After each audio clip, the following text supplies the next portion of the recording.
wanted to be chairman ng public order, which is forte naman niya.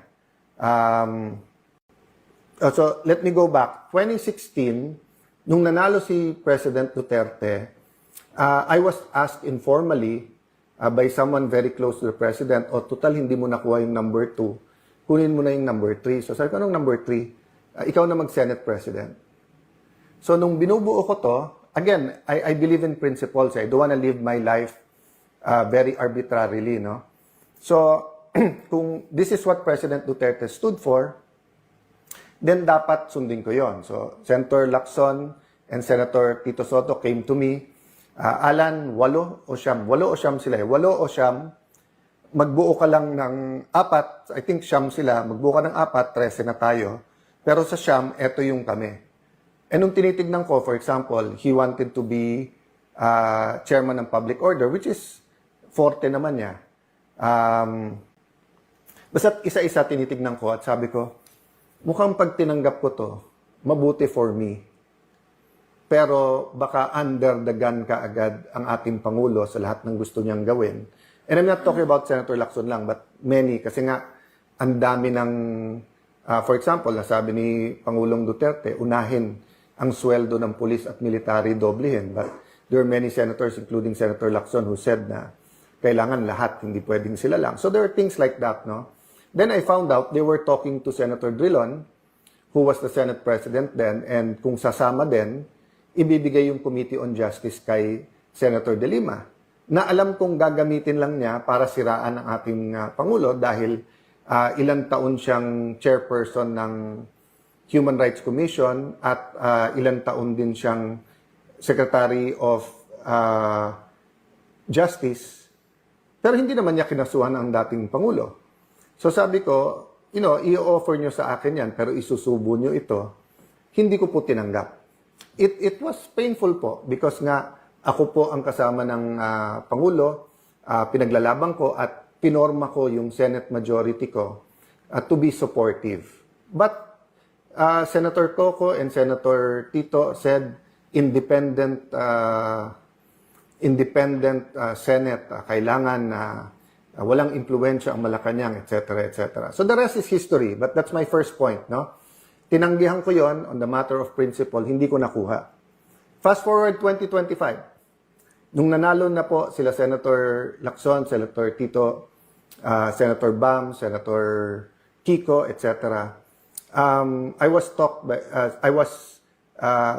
kinontak ako ng isang malapit sa Pangulo, etc., at sinabi kung hindi matatanggal si Cheese, ako na lang.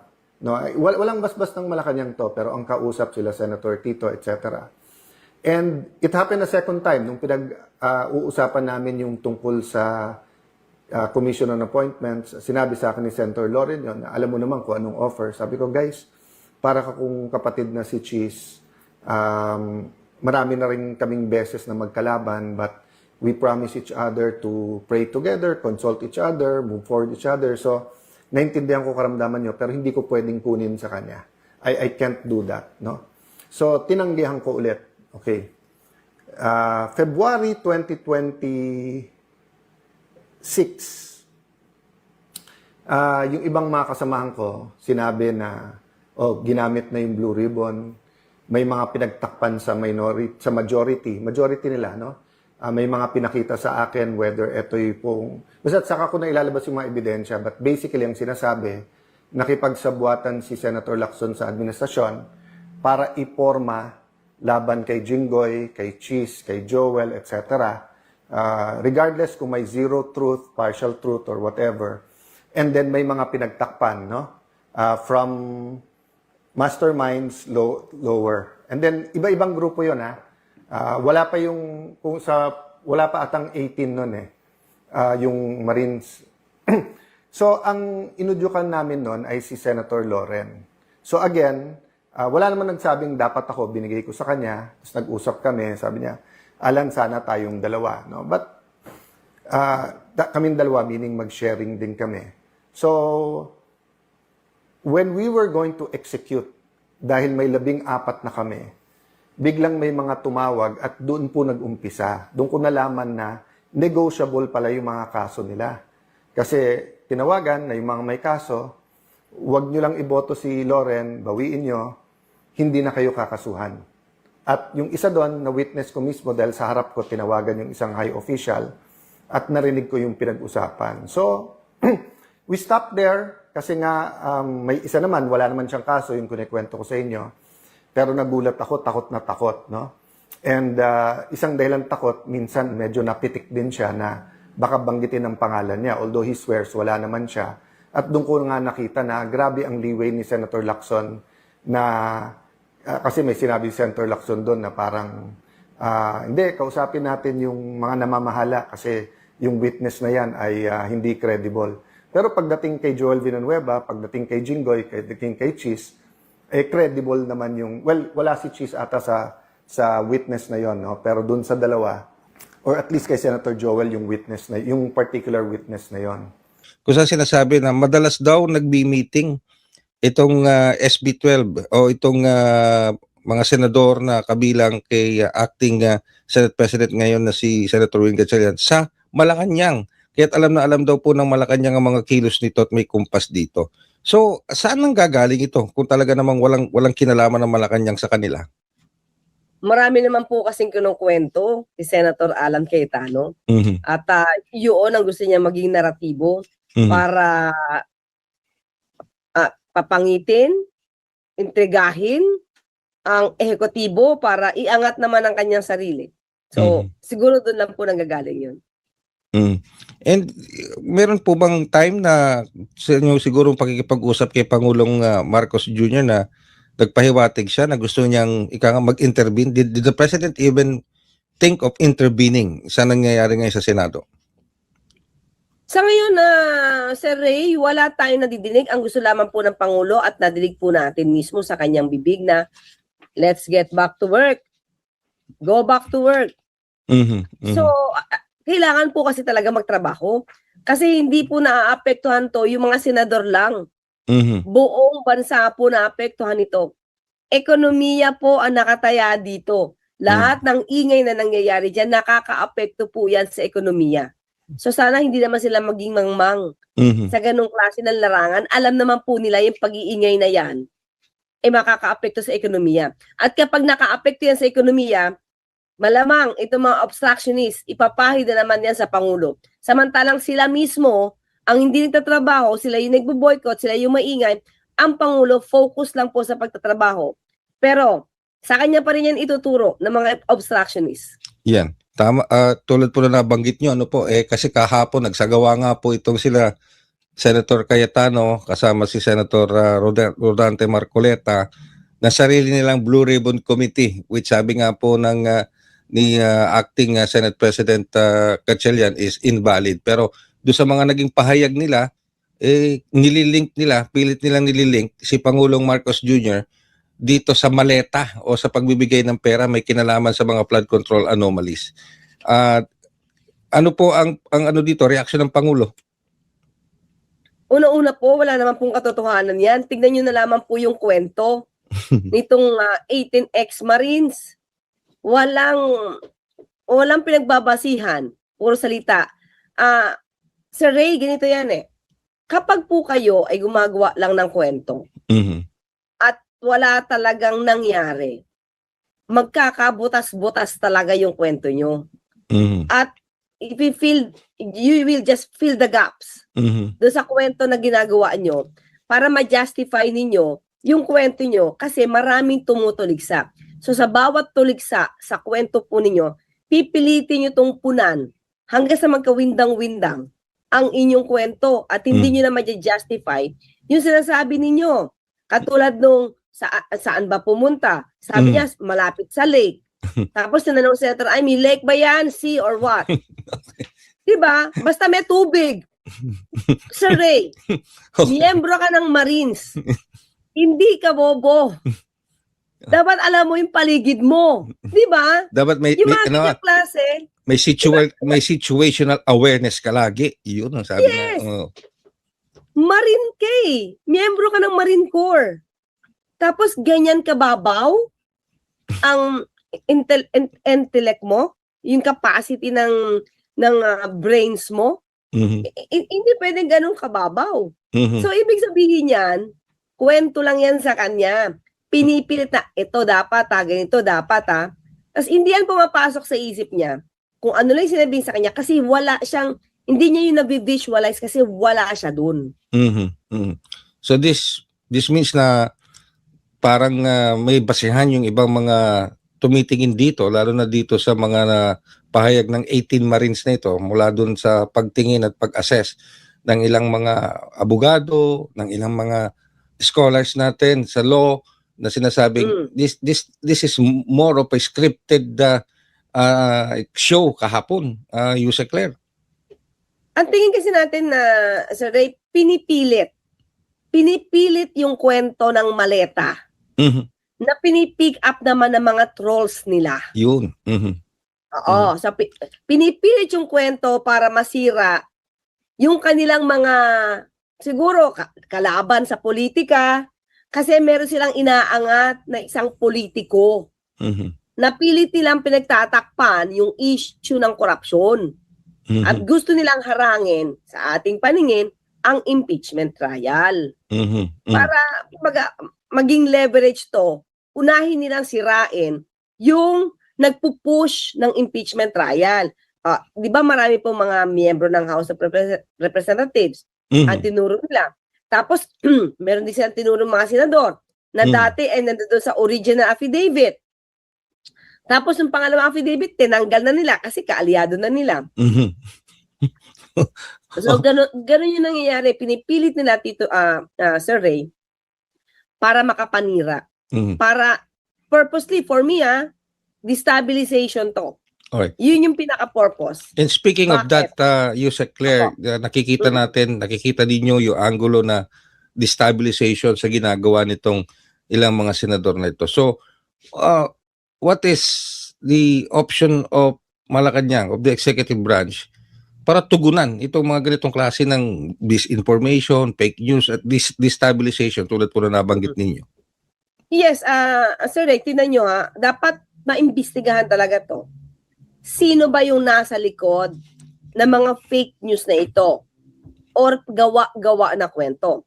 Mhm. Iniimbestigahan po ng NBI. According to NBI Director Atty. Matibag, merong isang witness, meron na pong affidavit, shinare niya na po sa media, na nagsasabi na binayaran or nag-offer, actually hindi pa nababayaran Sir Rhea, Mhm. nag-offer ng 5 million pesos kada ulo. witness, Mhm.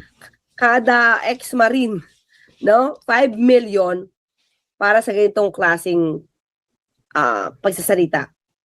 Ang sabi, 350,000 pa lang ang nabibigay.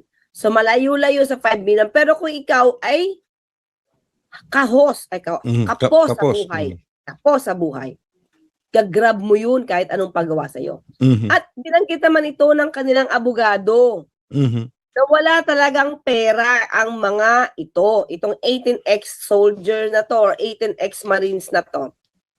At sila ang nagpo-provide ng tulong pati sa pamilya. Mhm. Kung ikaw ay walang trabaho at walang kakapitan, igagrab mo to Mhm. para lang mabuhay. So, nandun yung opportunity 'Di ba? Yung walang trabaho, sila ang nag-aayuda ngayon, tapos ito ngayon ang ginagawang kwento. So, dapat talaga maimbestigahan po ito. Mhm. Ilang beses na umapir itong 18 ex-marines na to sa media, dun sa Club Filipino. Basta ilang beses sila nagpa-press con. Ito, siguro pang-5 na ito. Because of that, may mga abogado ko po ay nagpe-prepare muli ng panibagong mga kaso laban doon sa mga mismong nagsalita against me, no? Tapos kasi isasama na namin itong si Marcoleta at saka si Alan Cayetano dahil since hindi naman yan official parliamentary inquiry, wala na silang parliamentary immunity. So what happened is sometime March, I went to see two people. No, one is someone not in government, very close to the president, and the other one is very, very high official. Basically, ang sinabi ko, sumunod yung mga kasama ko, hindi naman inelect si Senator Loren. Kami, tatlo lang ang gusto namin. One, tutukan yung ekonomiya ng ating bansa kasi kahit na hindi inaamin ng Malacanang, no? Not exactly in these words, no? But basically, it took some time for Malacanang to admit that there's a crisis. And they didn't create the crisis. The crisis came from the US, Iran, and Israel conflict. No? But it took in denial for the first 2 weeks ang Malacanang.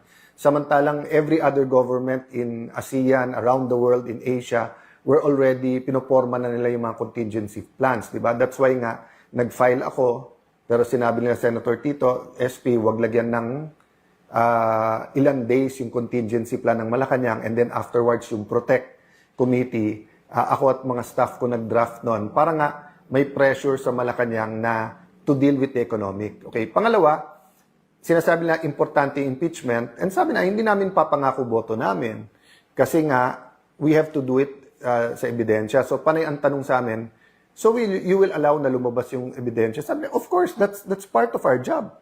Eh, hindi namin job ay i-convict o kaya i-acquit na mag-a-act kami as prosecutors or as defense lawyers. Ang trabaho namin mag-judge, no? And then, syempre, may magtatanong sa Blue Ribbon. Sabi namin, wala kaming specific target except yung katotohanan. Meaning, there has to be a way that the Blue Ribbon will not be used as a tool laban lang sa kalaban ng mga administrasyon, then mapagtakpan yung totoo. Of course, at that time, hindi ko pa alam yung main allegations regarding certain Malacanang personalities and going all the way to the top. Of course, marami ng yung Cabral files, yung by March ba, I think nandun na yung Marines, and then also yung Bersamin files. Basta't marami yan, no? So, basically, ang message ko was, malabo namang makabuo kami, pero it's always possible. So, ang pinapaabot lang namin sa Malacanang ay hindi na po feasible yung Tito Soto, Risa Hontiveros, Kiko Pangilinan, Lacson Group of 4, Gang of 4, na pagpapatakbo ng Senado because it wasn't productive anymore. Panay 2028 lang ang issue, tapos maraming pinagtatakpan, tapos hindi nakatutok sa pangangailangan ng tao. They didn't listen to me. So on May 11, we got the majority. Okay? Hindi namin alam na si Senator Soto mismo, si SP, nagpapasok ng mga NBI at mahigit na 20 ahente nakakalat na sa buong Senate. That's never happened before. They've always coordinated, stayed in one place, and then talked kung paano. Parang kay Senator Jinggoy, napakaayos. Actually, it would have been better kung pinayagan nila ako i-escort sa labas. But nakita nyo, maayos. So yung May 11, in hindsight makikita nyo na po mga kababayan na May 11, set up nila yon. May 13, sila naglagay ng full battle gear na mga NBI at mapapatunayan namin, Senate premises po yon. So, ang point ko po, sila yung nanggulo, yung 11, kakampi ang Malacanang, kakampi po ang NBI, tapos pinapalabas, ako at kami ang magulo. Clear na yon, hindsight Even yung walkout, nung sila nag-walkout, 12, wala daw quorum. Nung nagka-12 sila, meron na biglang quorum. Nung sinabi nila, gusto lang nila magtrabaho, di ba? Nakita nyo naman po, hindi man lang nagbigay ng mga pangalan sila doon sa mga committee. So, paano nila sasabihin gusto nila magtrabaho? Tapos nakita nyo, nung sinabi nila si Senator Wing ay acting Senate President, unang issuance, work from home. Nung pumasok pa rin ang mga taga-Senado, ang sinabi, 10:00 umuwi na kayo. Hindi ba katawa-tawa yon? Di ba yung sasabihin sa'yo, work, let's get back to work. Tapos yung unang i-issue is to work from home, then the next day, umuwi na kayo. 10 o'clock pa lang, pinapauwi na. Kaya nga sabi ko, mag-ingat si Senator Win, kasi maganda naman future niya. Huwag ka magpagamit sa Malacanang at dun sa mga kasamahan mo. kahit binibigyan ka ng high position. I'll give you the advice that someone I really respect gave me, which is receive, don't grab. I didn't grab the Senate presidency in 2016. I didn't grab it in 2025. I didn't grab it in February 2022. But to God's grace, napunta sa akin. By the way, no, kung nakuha ko yon earlier, kasi di ba nagsama-sama Senator Coco, Senator Tito, Senator Frank Drilon, Senator Mig Subiri. Alam nyo kasi sinasabi nila masarap maging Senate President. Yun yung reading between the line, ha. Kasi usually tens of billions ang pwede mo ipasok sa budget. Usually yan, malaking mga discretionary funds ang pwede mo i-withdraw. Then of course, number 3 ka. So sa lahat ng mga ahensya ng gobyerno, basically you're a VIP there. Ang daming perks po ang pagiging Senate President, no? So when the 4 of them says na, Alan, bumitiw ka na lang, huwag kang kumapit sa posisyon, no?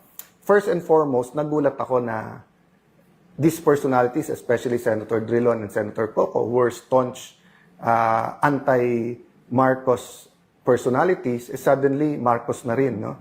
I'll go to that later, but what's my point? Sila na-enjoy nila lahat yan. Ako, the day na tinanggap ko at sinabi ko sa mga kasamahan ko, I'm up to the challenge. Kasi nung sinabi sa akin ni Senator Loren, ikaw na, Alan, kumilos na tayo. Nagtanong muna ako, I went to Senator Cheese and said na, ako ba dapat talaga pa? But the day na tinanggap ko, I knew I will not be an ordinary SP. This isn't the usual, di ba, na first among equals ka, na malaki pondo mo. I knew, laban to ng katotohanan. And I was told already na linggo-linggo, sisubukan kang alisin, laging araw-araw. And I knew na grabe ang gagawin nila, pero hindi ko na-imagine talaga na I knew they were gonna throw at me the kitchen sink. But I didn't know that pati yung kitchen itatapon nila. We knew na bubuhayin yung kaso laban sa iba sa amin, pero hindi namin alam na ganun talaga yung pressure na gagamitin, no? But the reason I bring that up, I wanted to emphasize, hindi kami nagkulang sa trying to build bridges. So finally, nung naka-first base kami, kausap namin ilan high officials and then hanggang umabot sa Malacanang, we communicated that you can trust us in me in particular and the group kasi nakausap ko na yung grupo. Gagawin namin maayos ang impeachment. Hindi namin papangako boto namin, but we will commit na we will listen to the evidence, we will view, we will hold it together with the legislative. Nag-commit din kami doon sa economic. Sabi namin, pagdating sa Blue Ribbon, aayusin natin yung mga hearings na hindi maapektuhan yung ating mga negosyante. But ako, sabi ko, kailangan lumabas yung totoo. Okay? So, hindi po kami nagkulang. So, yung 11 sa pagko-convince sa Malacanang na kalaban yan. So, the problem is they kept on inching towards doing illegal and immoral things until we got to the situation we are in here today. So yun po yung basic context of how we got here today.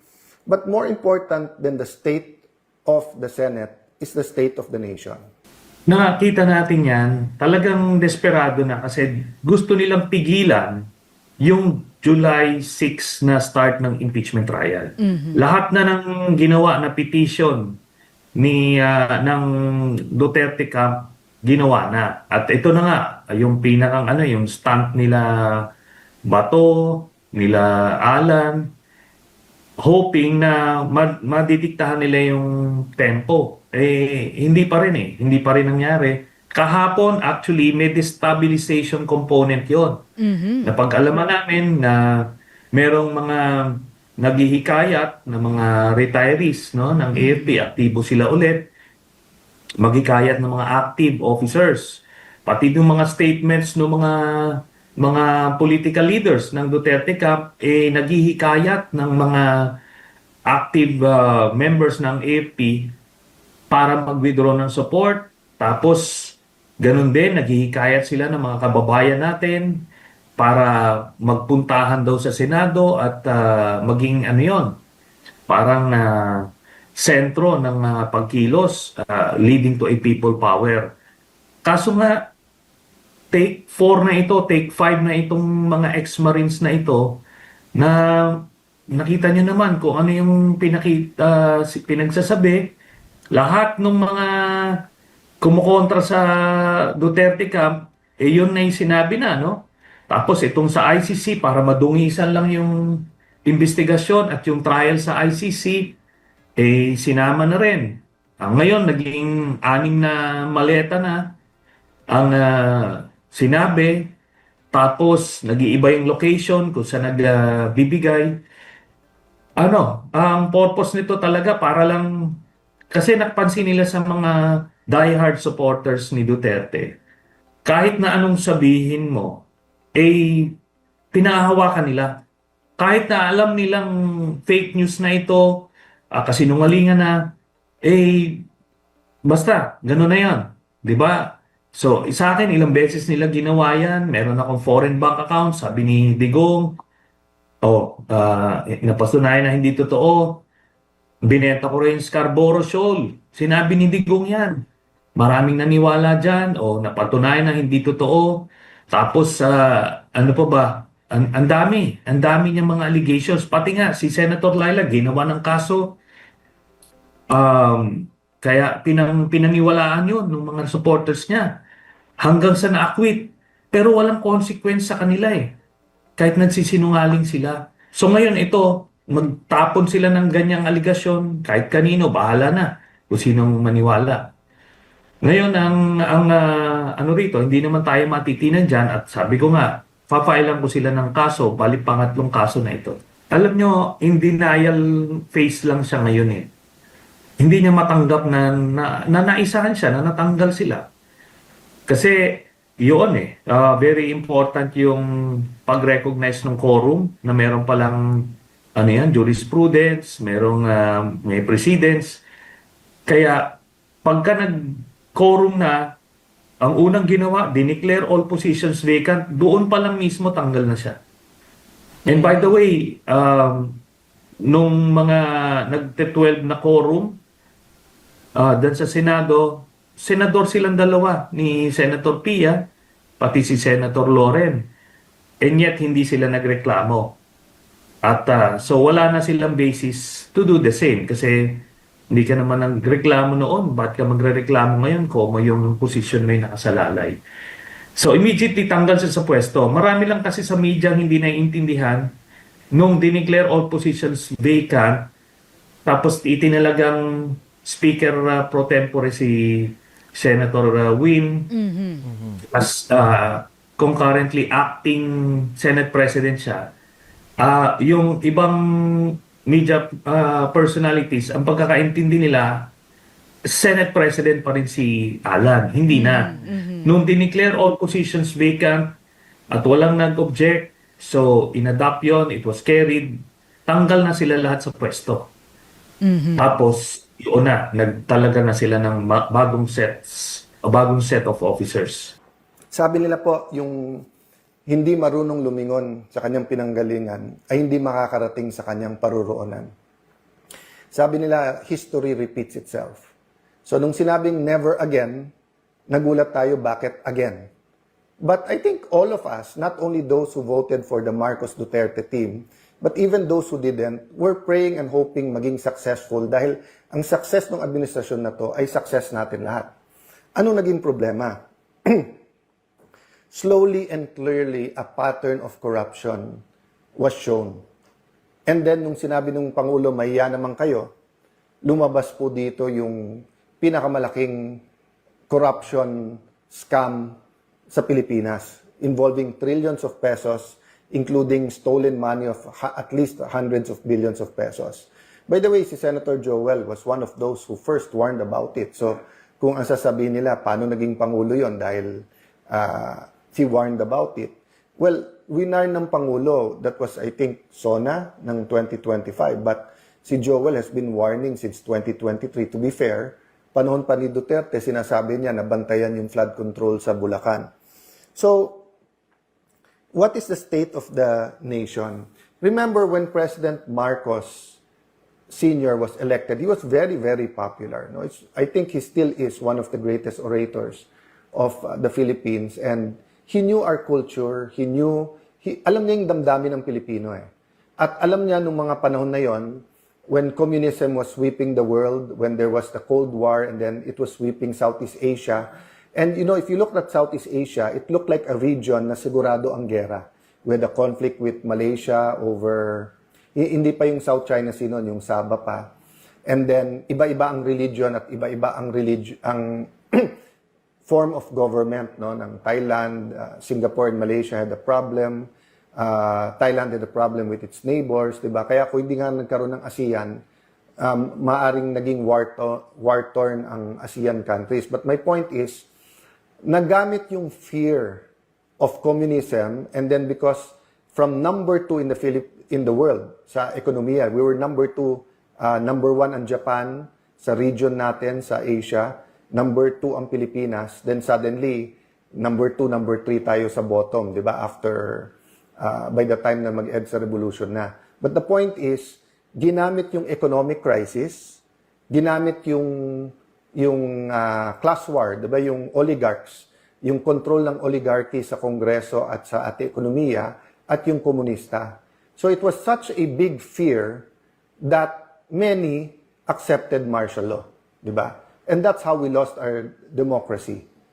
So by the time na we regained it in 1986, an Aquino had to give his life, and then there was a need of the people to march on EDSA in the EDSA revolution. So fast forward, EDSA 1, EDSA 2, EDSA 3, iba-ibang stories, but we continued to fight corruption, and there were different kinds of abuses. But what's happening now? Basically, what's happening now is for the fear that magkaroon ulit ng Duterte administration, kampi na lang tayo lahat sa Malacanang. Diba? That's why sabi ko, meron tayong Marcos pa rin. These are the loyalists from the start. And of course, the Dutertes and Marcos ran together in 2022. But you've always had those who continue the legacy of President Cory Aquino and one of our country's heroes, Senator Benigno Aquino. Yung, whether you call them Dilaw, whether you call them yung halo-halo, yung Laban, PDP Laban, all these political parties, Dilaw, tapos naging pink because nga nagkaroon ng mga issues during the Duterte time, no? Pero nagulat nga ako na gumising tayo isang araw, dalawa yung kampo. Kampo ng Duterte at yung Marcos pa rin na nagsama na yung Marcos na rin. And nagulat ako because even the extreme left, even some of the extreme right, yung mga fascista at saka yung ibang mga katulad ni Senator Lacson na more rightist ang ideology, and then yung leftist ang ideology, yung dalawang paksyon nga nagkasundo eh.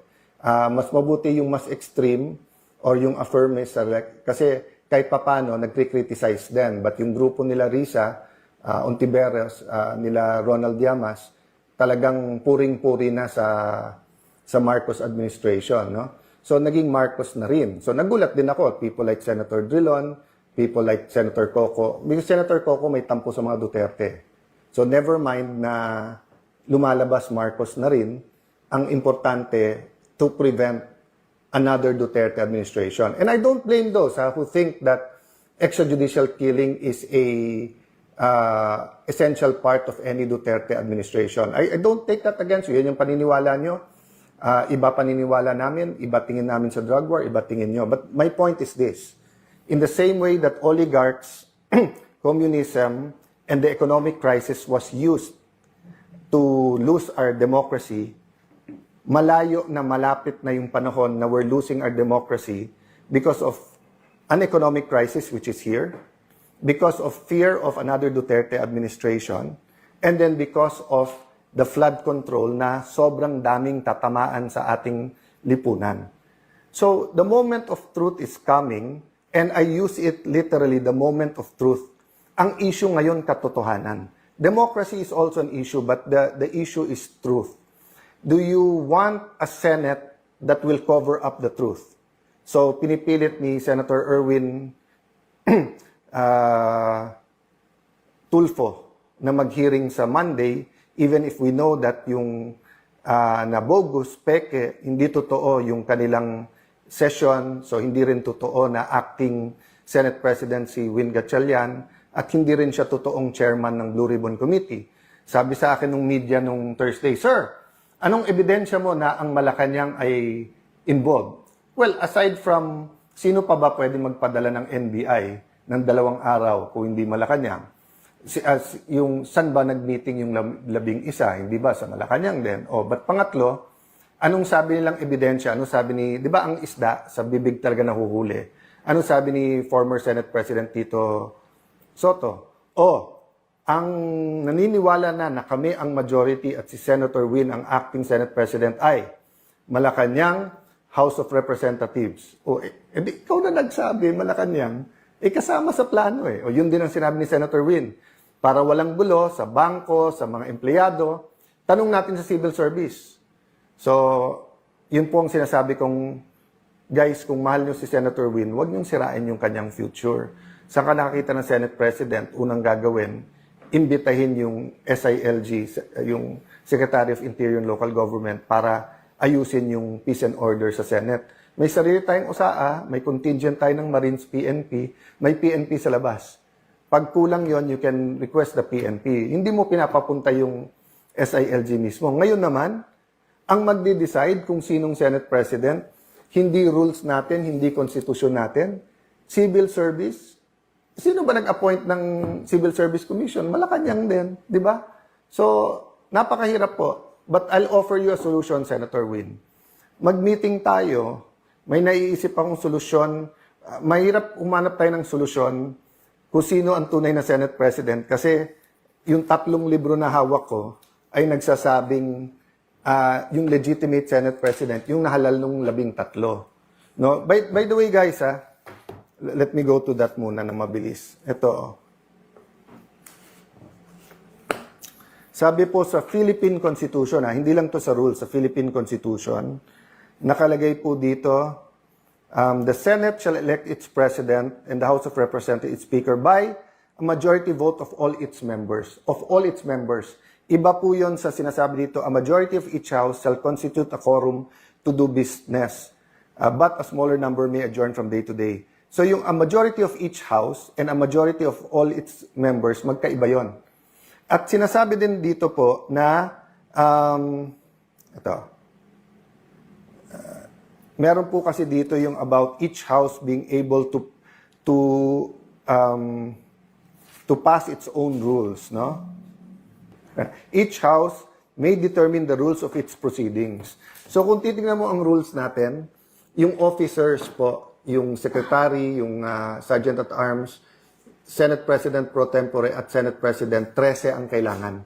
Kasi all members. So, ang Constitution ay nagbibigay ng power sa rules at sinasabi po dito sa dalawa na kailangan 13. So, kung walang 13, hindi kayo tunay. Going back to yung hearing ni Senator Erwin, the 12 might want to rein him in even during martial law, even during the abuse of arrest, kaliwat kanan at yung mga torture.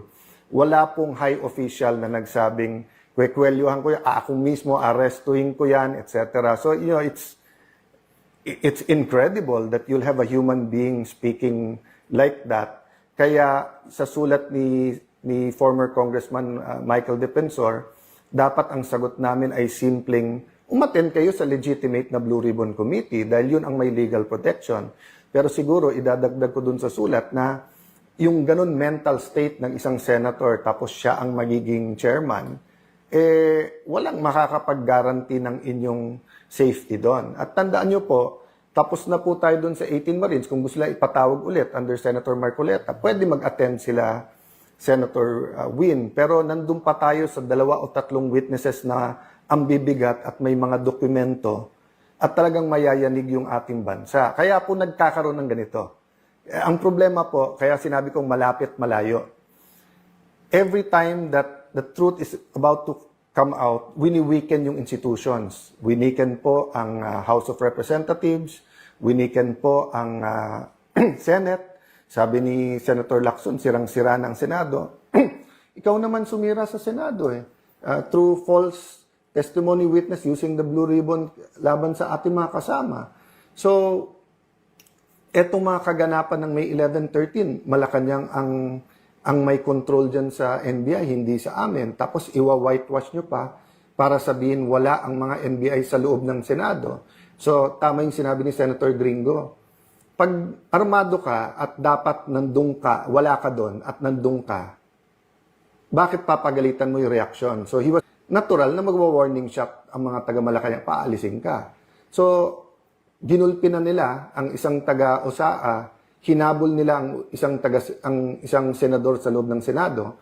So, natural, nung pinaligiran nila ang Senado at they crossed over from GSIS into the Senate na naka-full battle gear, natural na magkakaroon ng warning shot. And then, ang sisisihin kami, hindi yung nanggugulo.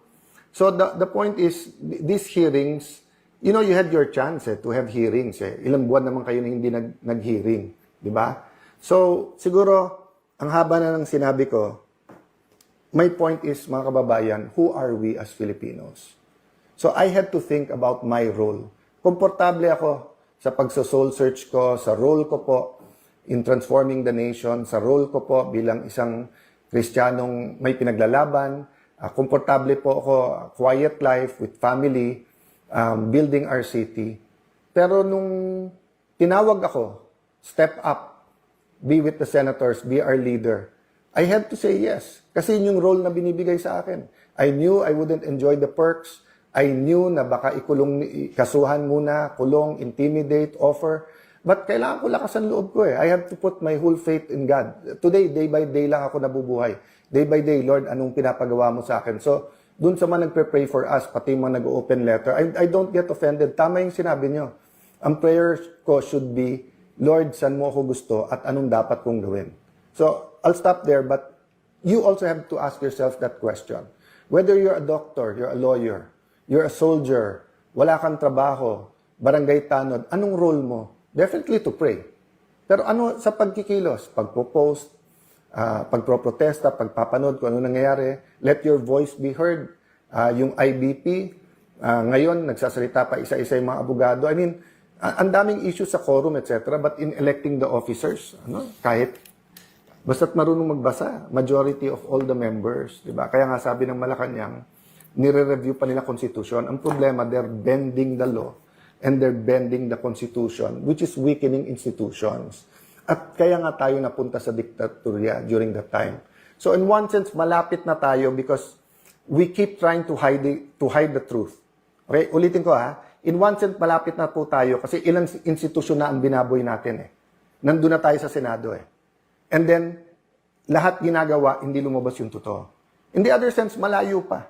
Kasi wala pa namang official declaration, etc., etc. Pero nagsusumula na Basta't ikaw ay kalaban, actually matagal na nagsimula yun, basta't ikaw kalaban ay kulong ka. Pero bailable yun Ngayon yung non-bailable na ginagawa. At ang masama, dati lumalaban yung institusyon. So nung pinadlock ang Senado, nagkaisa lahat ng senador at least more or less na wag nyo ipadlock yung Senado.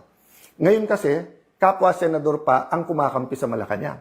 Diba? That's why hindi ko na sinasagot isa-isa Kasi nga, team cover up between team ilabas yung totoo. Team independent versus yung team na ang Senado dapat kontrolado ng Malacanang. O sasabihin na, di, kasi kay Tito Soto or kay Win Gatchalian, maayos yung Senate. Maayos nga yung Senate kasi hindi nyo nilalabas yung totoo tapos nandun kayo sa ilalim ng Malacanang. So, I continue to offer Malacanang a partnership but check and balances tayo.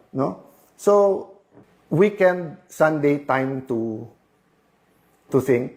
So, wala namang problema, filean ako ng kaso. But for example, yung Tindig Pilipinas Kiko D, legacy ni President Cory Aquino is democracy. Legacy ni Senator Benigno Aquino is giving his life to fight for freedom and democracy. And then magpapagamit kayo sa Malacanang. Obstruction of justice. Sinabi na nung NBI, walang warrant na binigay sa amin. Sinabi na ng PNP at SILG, pumunta sila doon, hindi para arestuhin dahil wala pa namang warrant. So, paano naging obstruction of justice at paano pinatakas si Bato kung wala namang warrant?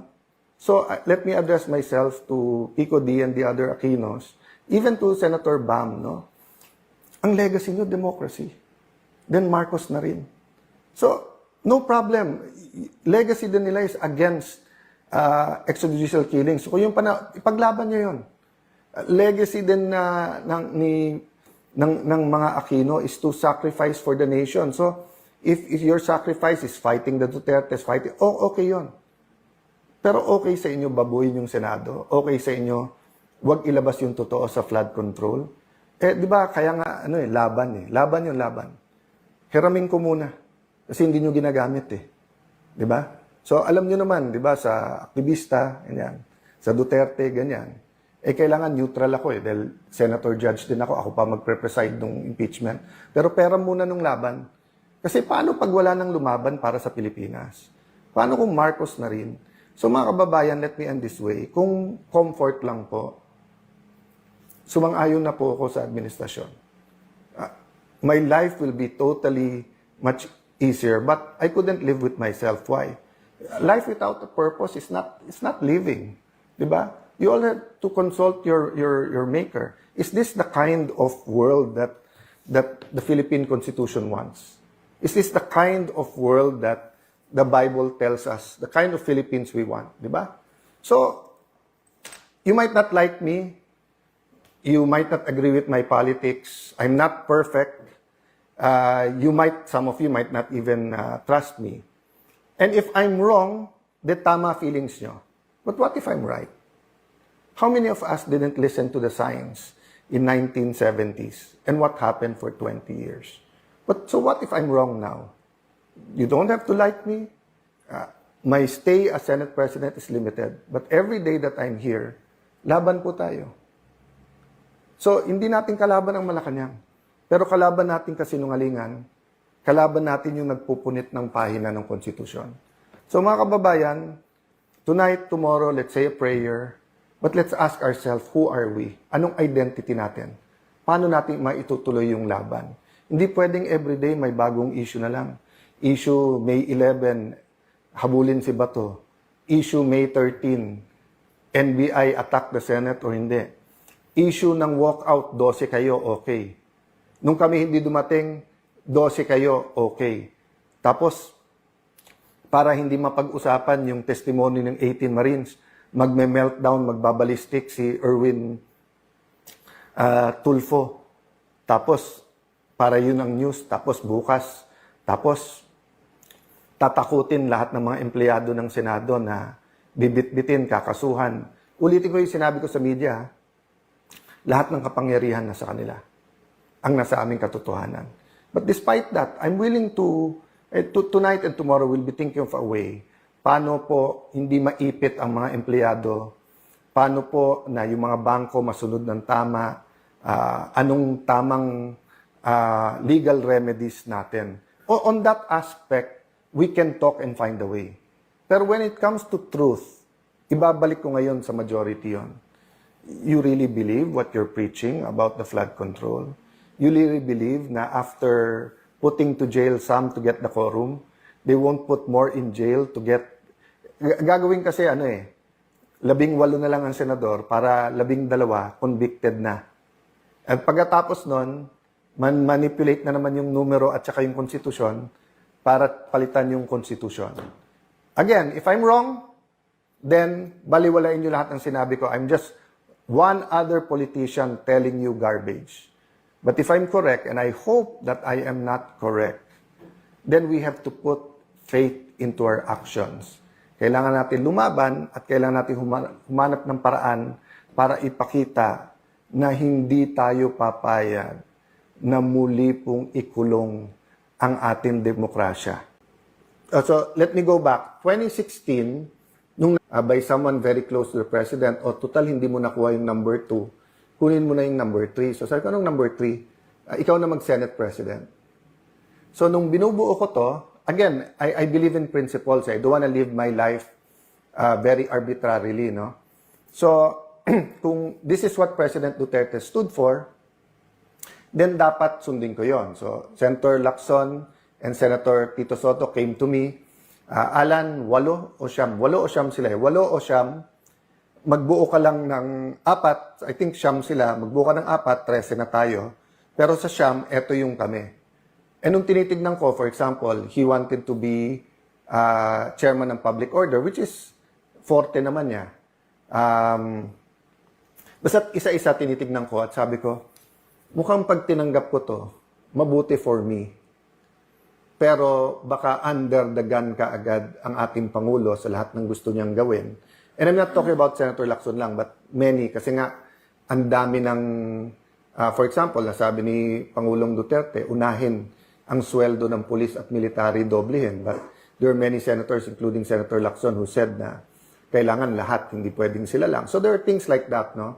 Then I found out they were talking to Senator Drilon, who was the Senate President then, and kung sasama din, ibibigay yung Committee on Justice kay Senator De Lima, na alam kong gagamitin lang niya para siraan ang ating Pangulo dahil ilang taon siyang chairperson ng Human Rights Commission at ilang taon din siyang Secretary of Justice. Pero hindi naman niya kinasuhan ang dating Pangulo. So sabi ko, i-offer niyo sa akin yan, pero isusubo niyo ito. Hindi ko po tinanggap. It was painful po because nga ako po ang kasama ng Pangulo, pinaglalaban ko at pinorma ko yung Senate majority ko to be supportive. But Senator Coco and Senator Tito said independent Senate, kailangan walang impluwensya ang Malacanang, etc., etc. So the rest is history, but that's my first point, no? Tinanggihan ko yon on the matter of principle, hindi ko nakuha. Fast forward 2025. Nung nanalo na po sila Senator Lacson, Senator Tito, Senator Bam, Senator Kiko, etc.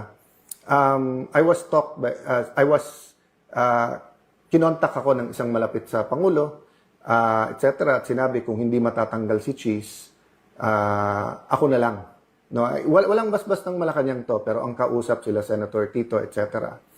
And it happened a second time nung pinag-uusapan namin yung tungkol sa Commission on Appointments. Sinabi sa akin ni Senator Loren yun, na alam mo naman kung anong offer. Sabi ko, guys, para kung kapatid na si Cheese, marami na rin kaming beses na magkalaban, but we promise each other to pray together, consult each other, move forward each other. So, naintindihan ko karamdaman nyo, pero hindi ko pwedeng kunin sa kanya.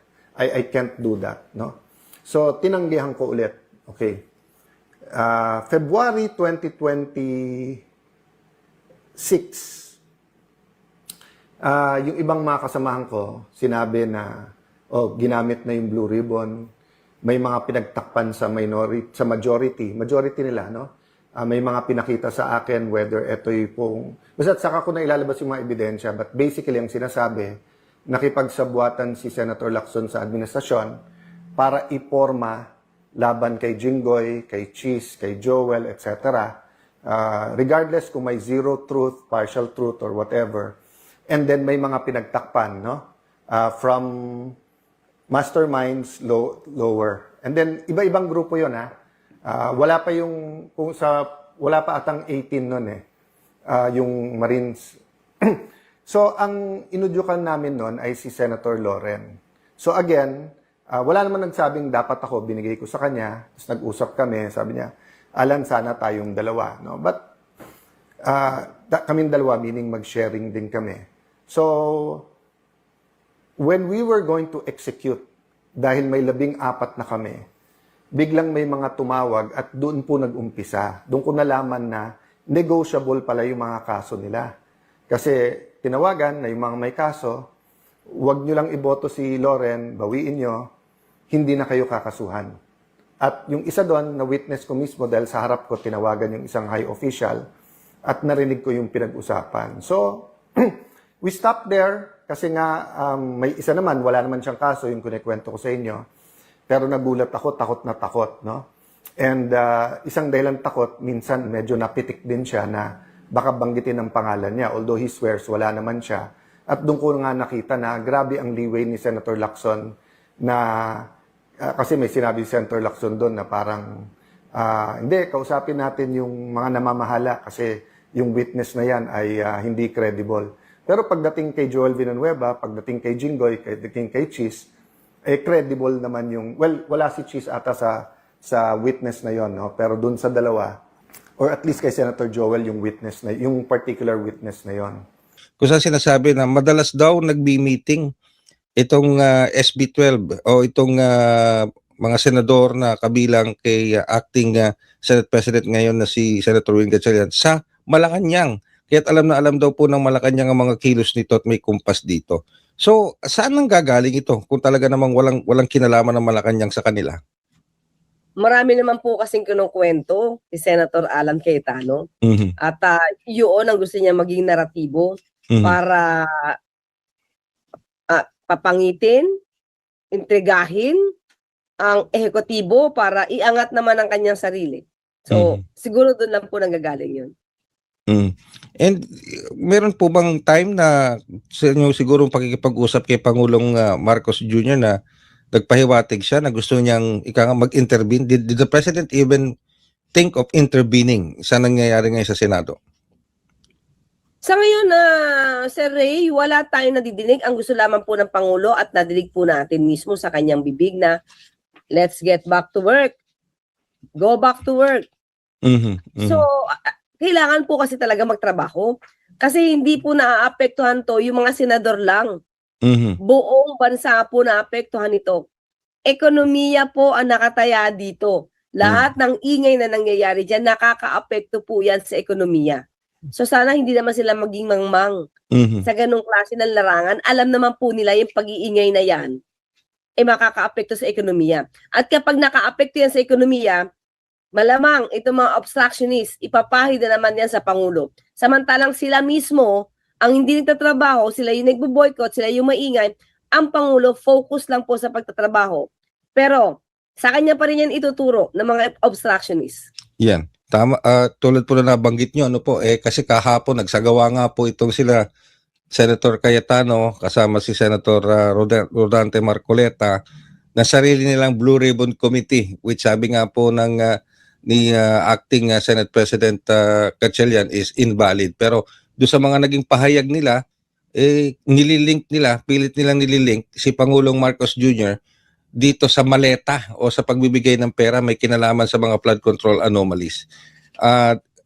Ano po ang ano dito, reaksyon ng Pangulo?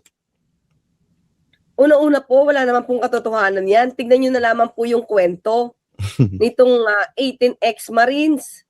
Walang pinagbabasihan. Puro salita. Sir Ray, ganito yan Kapag po kayo ay gumagawa lang ng kwento, at wala talagang nangyari, magkakabutas-butas talaga yung kwento nyo. At if you will just fill the gaps doon sa kwento na ginagawa nyo para ma-justify ninyo yung kwento nyo kasi maraming tumutuligsa. So sa bawat tuligsa sa kwento po ninyo, pipilitin nyo tong punan hanggang sa magkawindang-windang ang inyong kwento at hindi nyo na ma-justify yung sinasabi ninyo. Katulad nung saan ba pumunta? Sabi niya, malapit sa lake. Tapos tinanong si Senator, may lake ba yan? Sea or what? Diba? Basta may tubig. Sir Ray, miyembro ka ng Marines. Hindi ka bobo. Dapat alam mo yung paligid mo. Diba? Dapat yung mga klase, may situational awareness ka lagi. Yun ang sabi yes. na. Marine ka miyembro ka ng Marine Corps. Tapos ganyan kababaw ang intellect mo, yung capacity ng brains mo. Hindi pwedeng ganun kababaw. So ibig sabihin yan, kwento lang yan sa kanya. Pinipilit na ito dapat ganito dapat Tapos hindi yan pumapasok sa isip niya kung ano lang sinabihin sa kanya kasi wala siyang, hindi niya yung nabivisualize kasi wala siya dun. So this means na parang may basihan yung ibang mga tumitingin dito, lalo na dito sa mga pahayag ng 18 Marines na ito mula dun sa pagtingin at pag-assess ng ilang mga abogado, ng ilang mga scholars natin sa law na sinasabing this is more of a scripted show kahapon, Yuse Claire. Ang tingin kasi natin na Sir Ray, pinipilit. Pinipilit yung kwento ng maleta Mhm. na pinipick up naman ng mga trolls nila. Yun. Mhm. Oo, pinipilit yung kwento para masira yung kanilang mga siguro kalaban sa politika kasi meron silang inaangat na isang politiko. Mhm. Napilit nilang pinagtatakpan yung issue ng korupsyon at Mhm. gusto nilang harangin sa ating paningin ang impeachment trial. Mhm. Mhm. Para maging leverage to, unahin nilang sirain yung nagpupush ng impeachment trial. Di ba marami pong mga miyembro ng House of Representatives ang Mhm. tinuro nila. Tapos, meron din silang tinuro mga senador na dati ay nandoon sa original affidavit. Tapos, yung pangalawang affidavit, tinanggal na nila kasi kaalyado na nila. Mhm. So, ganun yung nangyayari. Pinipilit nila, Sir Ray, para makapanira. Mhm. Para, purposely, for me, destabilization to. Alright. Yun yung pinaka-purpose. And speaking of that, Bakit? Yusek Claire, nakikita ninyo yung angulo na destabilization sa ginagawa nitong ilang mga senador na ito. So, what is the option of Malacanang, of the executive branch, para tugunan itong mga ganitong klase ng disinformation, fake news, at destabilization tulad po na nabanggit ninyo? Yes, Sir Ray, tinan nyo dapat maimbestigahan talaga to. Sino ba yung nasa likod ng mga fake news na ito? Or gawa na kwento? Mhm. Iniimbestigahan po ng NBI. According to NBI Director Atty. Matibag, merong isang witness, meron na pong affidavit, sinare niya na po sa media, na nagsasabi na binayaran or nag-offer, actually hindi pa nababayaran na, Sir Ray, Mhm. nag-offer ng 5 million pesos kada Kada ulo. witness, Mhm. kada ex-marine, no? 5 million para sa ganitong klaseng pagsasalita. Ang sabi, 350,000 pa lang ang nabibigay. So malayo-layo sa 5 million. Pero kung ikaw ay Mhm. kapos sa Kapos. buhay, kapos sa buhay, gagrab mo yun kahit anong paggawa sa'yo. Mhm. At binanggit naman ito ng kanilang abogado Mhm. na wala talagang pera ang mga itong 18 ex-soldier na to or 18 ex-marines na to. At sila ang nagpo-provide ng tulong pati sa pamilya. Mhm. Kung ikaw ay walang trabaho at walang kakapitan, igagrab mo to Mhm. para lang mabuhay. So, nandun yung opportunity 'Di ba? Yung walang trabaho, sila ang nag-aayuda ngayon, tapos ito ngayon ang ginagawang kwento. So, dapat talaga maimbestigahan po ito. Mhm. Ilang beses na umapir itong 18 ex-Marines na to